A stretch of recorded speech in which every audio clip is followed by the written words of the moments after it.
এই মিয়া দাতার পো দাতা দাতা হাতেম তাই মারাইতে গেছো, হ্যাঁ? বয়সের বেলা ওলাইয়ে গেছো, জায়গা সম্পত্তি আমাদের কাছে না জেগে না শুনে এতিমখানায় দান করতে যাও। আমার জমি আমি কাকে দিব না হবে তোদের কাছে জিজ্ঞেস করতে হবে? মানে কি? আপনি আমাদেরকে জন্ম দেন নাই, জন্মসূত্রে আমরা ভাগদার হকদার ওয়ারিশ।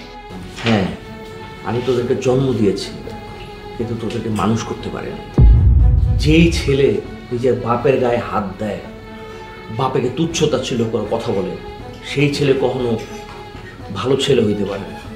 আর আমার জমির অবশিষ্ট আমি তোদেরকে 1 ছটাক জমি দেব। দেখছস আমার যা বোঝার বোঝা হয়ে গেছে। হ্যাঁ দেখছস কেন? যা রশি নিয়ে আয়, রশি নিয়ে শক্ত করে বাইন্ধা রাখ। আর খেয়াল রাখিস এই ঘর থেকে যেন বাইরে না যাইতে পারে। যদি বাইরে যাইতে পারে তাহলে তো আবার ওই এতিমখানায় লেখা দিব জমি জমা। এটা তুমি ঠিক কথা কইছো। আমি এখনই রশি নেটের বান্তাছি। আপনি চিন্তা করতেছেন কেন? রশি নিয়ে তো আমি রেডি। দাঁড়া আছো কেন? ভালো করে বান্ধ বুড়ারে। ভালো থাকলে ভাল লাগে না, না? বান্ধ। তোমাকে নিজের স্ত্রী ভাবতে আমার ঘেন্না লাগে। তোমাকেও আমার ঘৃণা লাগে। কেন ঘৃণা লাগে জিজ্ঞেস করবা না? কেন? সারাটা জীবন সংসার করছি, সারাটা জীবন এই সংসার আমার, এই জমি জমা সবকিছু আমার। আর এখন তুমি কোত্থেকে আইছো আমার পোলাপাইনকে ঠকাইয়া তুমি এতিমখানায় জমি দিয়া দিবা? আমার জমি আমার যাকে ইচ্ছা আমি তাকে দেব। এখনো খাড়াই কি দেখতেছিস? বাইন্দা ফেলা, শক্ত করে বাইন্দা ফেলা। তোরা কিন্তু ভালো করতেছ না, উপরে আজকের পর থেকে ঘরের বাইরে যাওয়া বন্ধ। দেখো, আল্লাহ কিন্তু বিচার করব, আল্লাহ কিন্তু সহ্য করব না।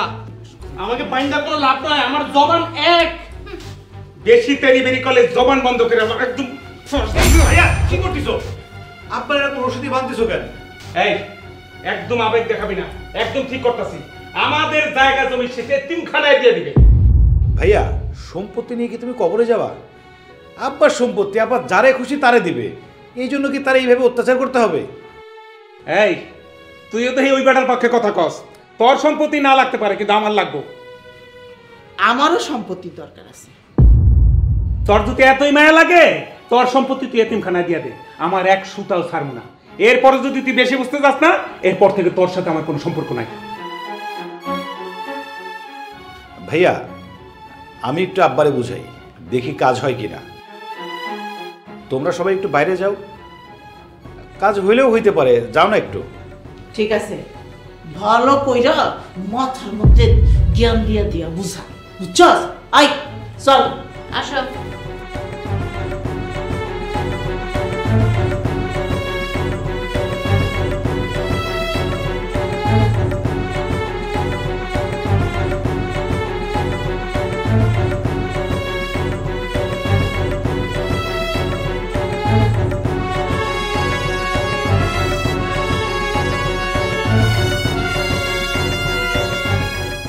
আবির, আবির, একদম ঠিক কাজ করছো তোমরা। এই বুঝারে বাইন্দা রেখে একদম ভালো কাজ করছো, কোনো কথাই শুনতে চায় না। খালি বলে জমি জমা সব এতিমখানার মসজিদের নামে দান করে দেবে। এটা কিছু হইল কও? আমরা কই যাবো তাইলে? কিচ্ছু বোঝানো যায় না। আমার বুঝা শেষ। আমার যা বুঝার আমি বুঝা ফেলাইছি। শেষ পর্যন্ত এতিম হবো তুই আর আমি। ভাইয়া, তোমার কথা বুঝলাম না। বুঝস নাই? আব্বা মহোদয় যদি সত্যি সত্যি এতিমখানায় জায়গা জমি লেখা দেয় না, আমি একটা সিদ্ধান্ত নিয়ে ফেলাম, প্রয়োজন মাইরে ফেলাম। আমি আব্বা জান মইরা গেলে তুই আর আমি এতিম হইলাম না। আরে না না, এই কাজটা ভুলেও করো না। তুমি আব্বারে খুন করবে, পরে দেখবে পুলিশ এসে তোমার মাথায় দড়ি দিয়ে বেঁধে নিয়ে গেছে। আর এই তোমার সুন্দরী বউটা শেষে বিধবা হবে, রাস্তায় ঘুরবে। এই কাজ কিন্তু ভুলেও করা যাবে না। এখন কি করবি সেটা বল। আমার মনে হয় একটা কাজ করো, এখন যেরকম আছে সেরকমই থাক, এই ঘরের মধ্যে বান্ধা থাক। এই ঘর থেকে তারা বের করা যাবে না, বের হইতেও দেওয়া যাবে না।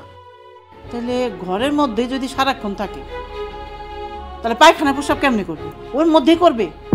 তাহলে তো গন্ধে টেকা যাইব না। আর এইসব কিন্তু আমি পরিষ্কার করতে পারবো না। আমা, আমিও কিন্তু এসব পরিষ্কার করতে পারবো না। আচ্ছা, আমার মাথায় একটা বুদ্ধি আসছে। আব্বারে আমরা বৃদ্ধাশ্রমে দিয়ে দেই, তাইলেই তো ঝামেলা মিটে। আমার উপরে এসব কোনো ভেজাল দিবেন না। আরে এই ভেজাল কারো নেওয়া লাগবে না। শোনো মা, তুমিও শোনো, আমরা একটা কাজের বুয়া ঠিক করলেই তো পারি।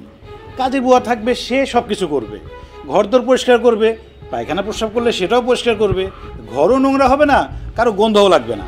আম্মা আবির কিন্তু খুব ভালো একটা কথা বলছে, ওর কথা কিন্তু একদম ফেলে দেওয়া যায় না। কিন্তু তারে তো আমরা লুকায় রাখতেছি, আমরা বিশ্বস্ত কাজের মেয়ে কই পাবো?